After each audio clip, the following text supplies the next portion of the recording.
Hi guys, welcome to our YouTube channel.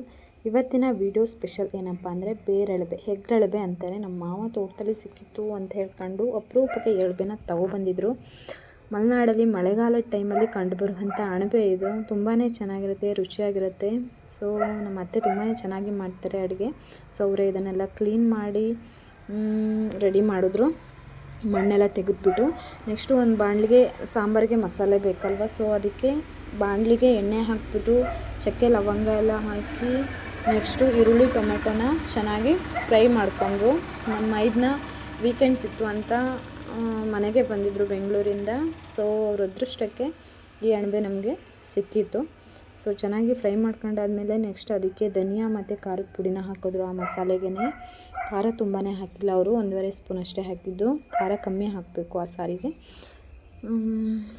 ನೋಡಿ ಎಷ್ಟು ಚೆನ್ನಾಗಿ ರೆಡಿ ಆಯಿತು ಮಸಾಲೆ. ನೆಕ್ಸ್ಟು ಅದಕ್ಕೆ ಸ್ವಲ್ಪ ಕಾಯಿ ತುರಿ ಇಟ್ಕೊಂಡಿದ್ರು ಅವರು, ಕಾಯಿ ಸ್ವಲ್ಪ ಹಾಕಿದ್ರು. ಸೊ ನೋಡಿ ಇಷ್ಟು ಚೆನ್ನಾಗಿ ರೆಡಿ ಆಯಿತು ಮಸಾಲೆ. ನೆಕ್ಸ್ಟು ಅಣಬೆನ ಚೆನ್ನಾಗಿ ತೊಳೆದು ರೆಡಿ ಮಾಡಿಕೊಂಡ್ರು. ನೆಕ್ಸ್ಟ್ ಒಂದು ಪಾತ್ರೆಗೆ ಈರುಳ್ಳಿ ಟೊಮೆಟೊನ ಹಾಕಿ ಎಣ್ಣೆ ಹಾಕಿ ಚೆನ್ನಾಗಿ ಫ್ರೈ ಮಾಡಿಕೊಂಡು ನೆಕ್ಸ್ಟು ಅಣಬೆ ಹಾಕಿ ಅದಕ್ಕೆ ಸ್ವಲ್ಪ ಉಪ್ಪು ಹಾಕಿ ಚೆನ್ನಾಗಿ ಬೇಯಿಸ್ಕೊಂಡ್ರು. ನೆಕ್ಸ್ಟು ಮಸಾಲೆ ಹಾಕಿ ಅದನ್ನು ಕುದಿ ಬರ್ಸಿದ್ರು ಫ್ರೆಂಡ್ಸ್. ನೋಡಿ ಇಷ್ಟೇ, ಅಣಬೆ ಸಾರು ರೆಡಿ ಆಯಿತು. ಸೊ ಇದಕ್ಕೆ ನಾವು ರೊಟ್ಟಿ ಮಾಡ್ಕೊಂಡಿದ್ವಿ, ತುಂಬಾ ಚೆನ್ನಾಗಿತ್ತು ಅಣಬೆ. ನೋಡಿ, ಲೈಕ್ ಮಾಡಿ, ಶೇರ್ ಮಾಡಿ ಫ್ರೆಂಡ್ಸ್. Thank you.